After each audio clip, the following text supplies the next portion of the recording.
Perfect. Our first question here comes from an anonymous attendee, and they would like to ask you guys, what content do you have coming for French Canadian speakers? I would like to direct this one probably towards Camilla. Yeah, exactly. I think I'm going to take this one as I am currently in Quebec. So we want to expand the content that we do first and foremost by doing some blogs in French. We want to get the content that we already have in English translated in French, as well as making new one in the new year about the topical subjects and such.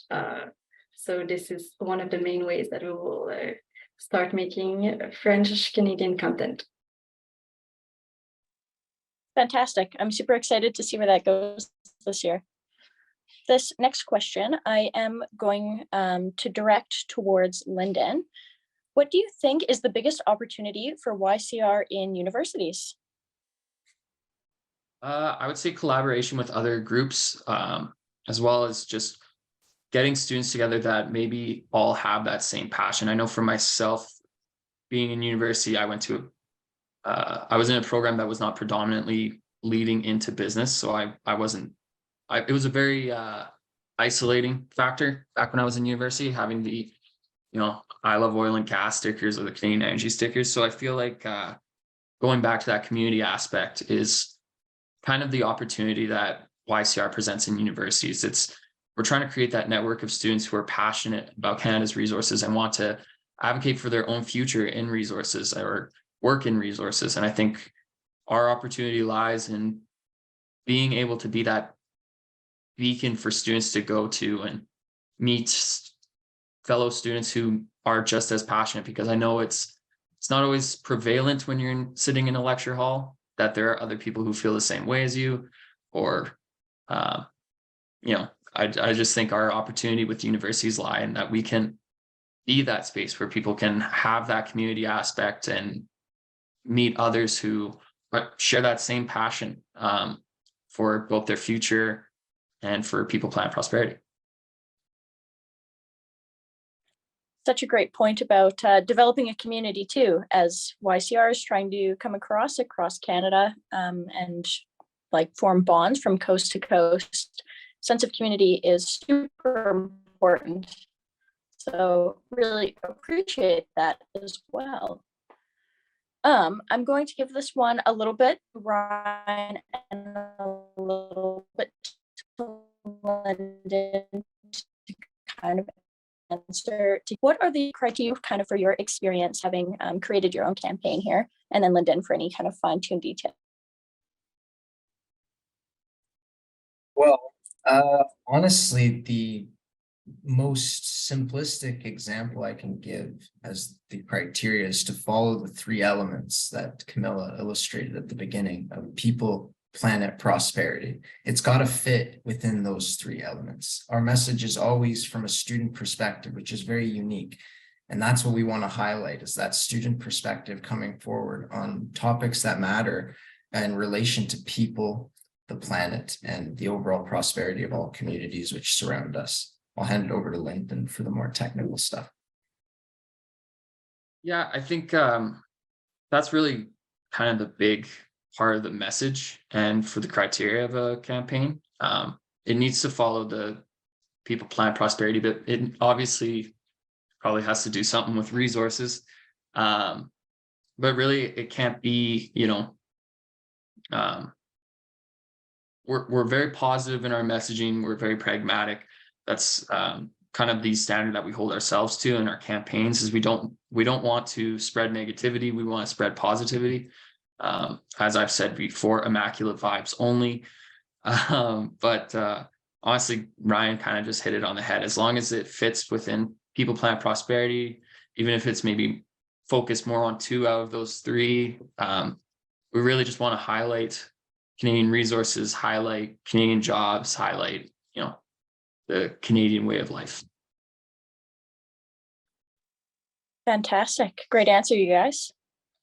This next question, I kind of want to ask all three of you what your own visions are. But this is, where does YCR hope to be at the end of 2023? So Camilla, I'd like to start with you and your perspective from being out east. Yeah, so I think that what I can talk about is that at the end of this year, we want to have like a broader reach across provinces in the Maritimes, in Quebec and Ontario as well. We also want a broader reach through language. So like the question before, having French content included in what YCR is doing. So just like having a broader reach in that sense is really what I can see that we aim for the end of the year. What about you guys? Pass it over to Lyndon next. Oh, okay. I was ready to make Ryan go. I would say for myself, I'd love to see that going back to that community. I'd love to see, I know that Queens and Waterloo have a little bit of beef when it comes down to it. And I'd love to see, the regional chapters starting to interact with each other more and maybe having kind of like co-chapter events. I think that'd be something really cool. I know that we're trying to figure out a way to do something here in Alberta between U of A, U of L, and U of C. And obviously like MRU's wrapped into that as well. But I think just continuing to grow based off of the last few years where we were doing online events, being able to make the shift in person was awesome. And seeing just kind of the success of how we are with each other. Like just the growth, the natural growth that came from people being able to network in person and, meet others on their own campus is something that I'm extremely proud of to be a part of, and I just hope it continues. Super. These are all good answers. Sorry, I guess I was jumping the gun, but yeah, these are all great answers. I don't know what more there is for me to say, so I'm just going to say that by the end of 2023, we really just want to be kind of that reference point for students and young professionals who want to participate or even advocate in the natural resource sphere, because we want to be that platform that they choose to have, like Lyndon said, those balanced and informed conversations, the positive conversations, where we can actually get something done together rather than having divisive and very polarizing conversations. We can really get somewhere when we bring a bunch of people together from different perspectives. I love all of those answers. Those were fantastic. Lyndon, kind of based on what you were talking about before with in-person events, what kind of events are we planning for 2023? Is there a certain number or locations that you're looking to host events in? Well, we want to make the expansion throughout the GTA, into BC. And we're in the process of like starting to hammer down on what the events are going to be.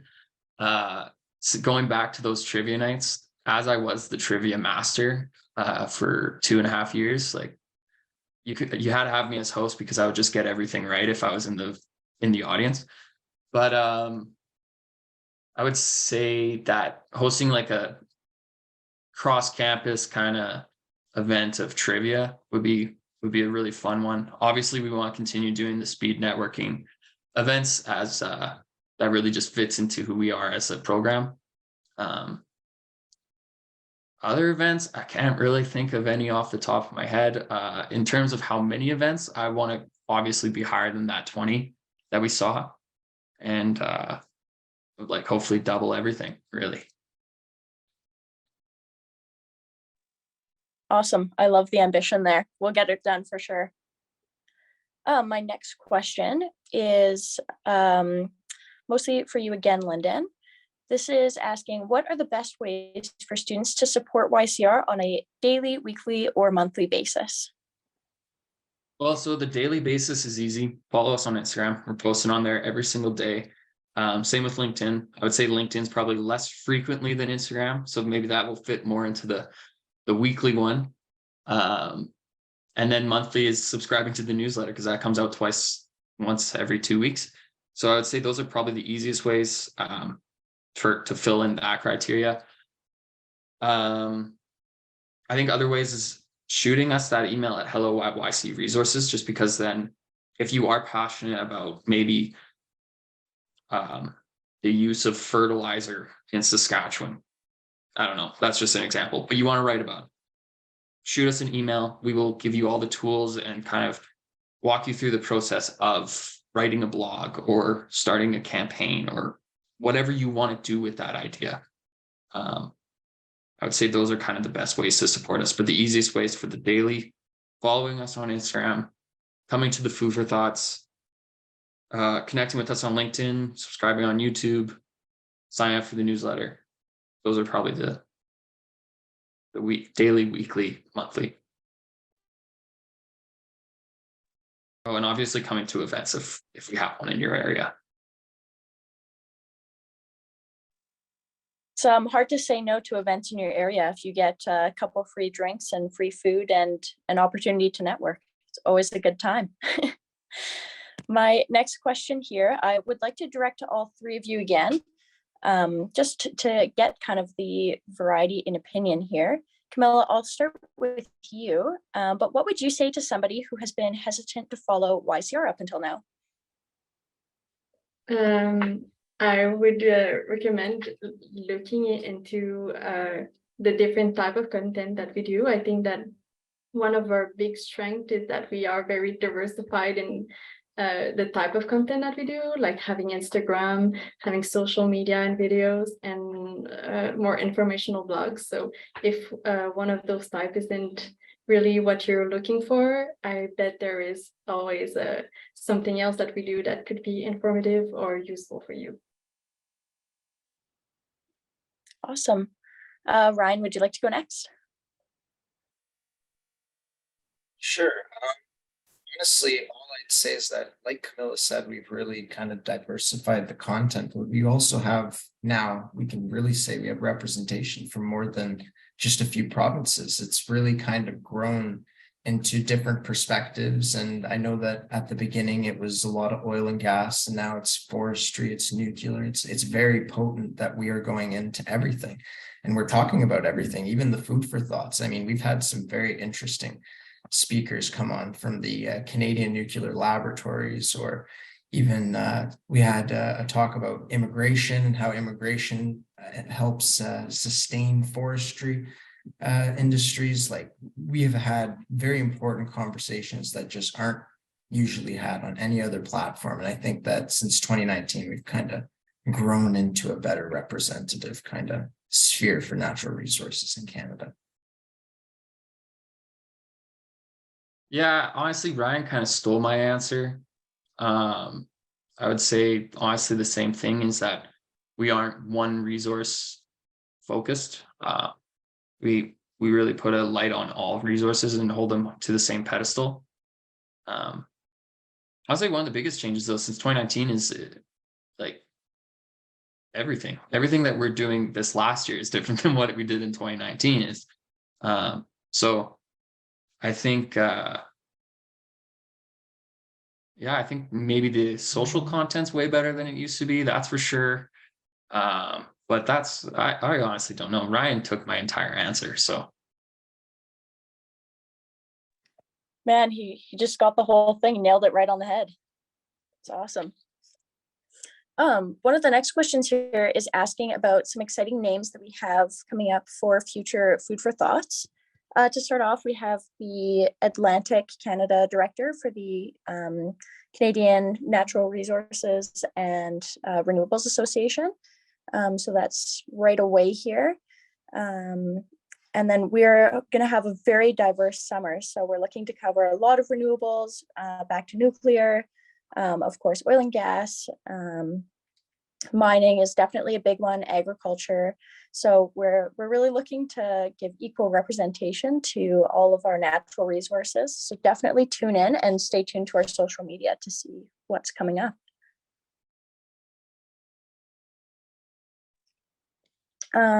For our next question, aside from Food for Thought speakers, is there any other interesting content that people should stay tuned for? Lyndon, you might be best suited to answer that one.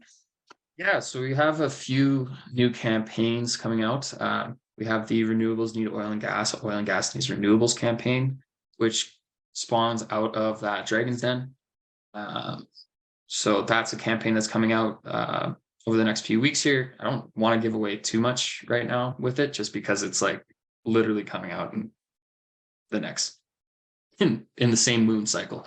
But other campaigns that we got, we have the Resources in My Backyard, which is going to put a local focus, a regional focus on resources throughout Canada, and the opportunities that lie in each one.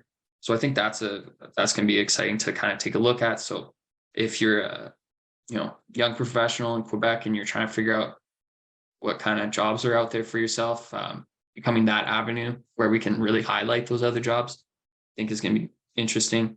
And then events, we're going to have a very busy spring semester in the event realm. I know that we'll be having events in the same places throughout Alberta, at Waterloo, at Queens, hopefully in Quebec, at Camilla, come on, back to Ottawa, and really just trying to keep expanding where we've already been, and hopefully grow more throughout the year into more cities. Does that Aside answer the from, question? yeah, I think that was great. Aside from kind of the awareness that our campaigns are bringing for young Canadians, is there any reasons that young Canadians should be interested in what YCR? I mean, I think there's tons of interest. Just other than the campaigns, if you look at our social media, we really keep that social media current and relevant. Memes that we post, the ladies who do that do a fantastic job just in staying up to date with what memes are trending. And though resource-based memes don't always sound that appealing, they're actually pretty good. So I'd say that we highlight kind of the nuanced things that are not always prevalent in the discussion around resources. Going back to the newsletter, we're posting job opportunities consistently in it, which I think will speak to a lot of young people who may be feeling the pressures of mom and dad telling you it's time to move out or something like that. So I would say that's kind of where the relevance of YCR comes in, because we are a career development networking group. But going back to our mission, we want students who want to advocate for, that's the advocacy side of it and the campaign side of it. But participate in comes from the job opportunities and the networking events, and even writing blogs.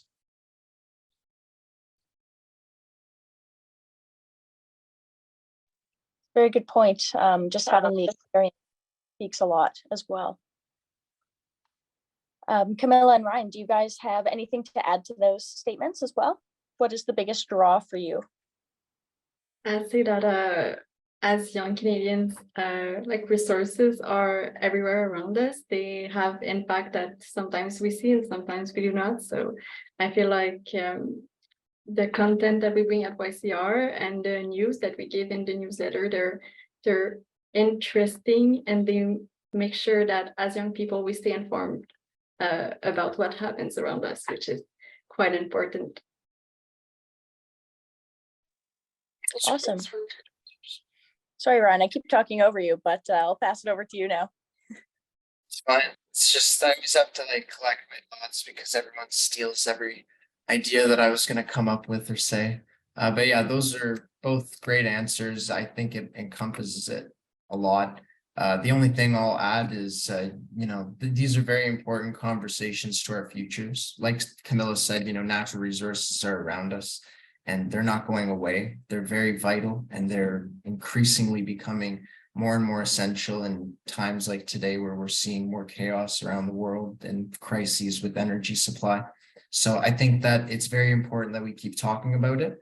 And I think that young people have to get involved in it because it's very important towards the future of not just our futures, but the future of the planet itself. Again, all fantastic answers. Ryan, I know that you talked a lot about kind of your experiences that you've gained since joining YCR. are there any avenues that have opened up for you since joining that you didn't really anticipate coming out of your degree or out of school? Yeah, actually there's quite a bit. Like I said, I think earlier, it opened a lot of doors for me. I'm meeting people I never thought I'd ever meet, like speaking to people in forestry and associations related to mining, and speaking to heads in nuclear companies. It's very cool to get kind of that perspective and get kind of in those doors and get to see how it actually goes down rather than just hear about it on the news or even just read about it. We can really get involved and get kind of like a eyes front approach of how the process works. You know, like I didn't even know how oil and gas really was extracted out of the ground, you know, until I really joined YCR and SFC, and you have to really look at it and you're like, wow, it's much more complex and very, very, you know, precautious process than I thought. Like, wow, you're seeing things that you never would have ever seen. So I think it's really given me kind of that new knowledge. But in terms of new avenues, I mean, even just after I'm done graduating, I have kind of an interest to pursue more of like a legal degree in energy or oil and gas, or even resource and energy law, because at the end of the day, I think these are very vital things in our future, and something that just won't go away. So I think that YCR really opens those doors and gives us kind of that direct shot to see kind of what's out there in those industries. That's so true, and really appreciate that perspective, because that is so much of what we do and what we are trying to achieve. So that's fantastic, and I'm kind of glad that you are seeing the fruits of our labor there. Lyndon, I'll pass it back to you for any kind of final thoughts that you have wrapping up here. And if there's anything else that we haven't covered that you feel like we should touch on before we. No, I feel like I'll be bringing the same beat of the same drum with this one, but honestly, just follow us on Instagram and connect with us on LinkedIn. Stay up to date with what we're up to see if we're in an area near you. If you want to host your own YCR event or a YCR sponsored event, reach out to us. This is a program by students and young professionals for students and young professionals, and we could not do what we do without the support of young Canadians. Fantastic. Such a good point. Team effort here. Camilla, what about you? Do you have any final thoughts before we wrap up? Yeah, I'd say that we have talked about some of the stuff that we'll do in 2023, but a lot of it is still to come. So I really hope you all stay updated with us and see what we can achieve in the next year.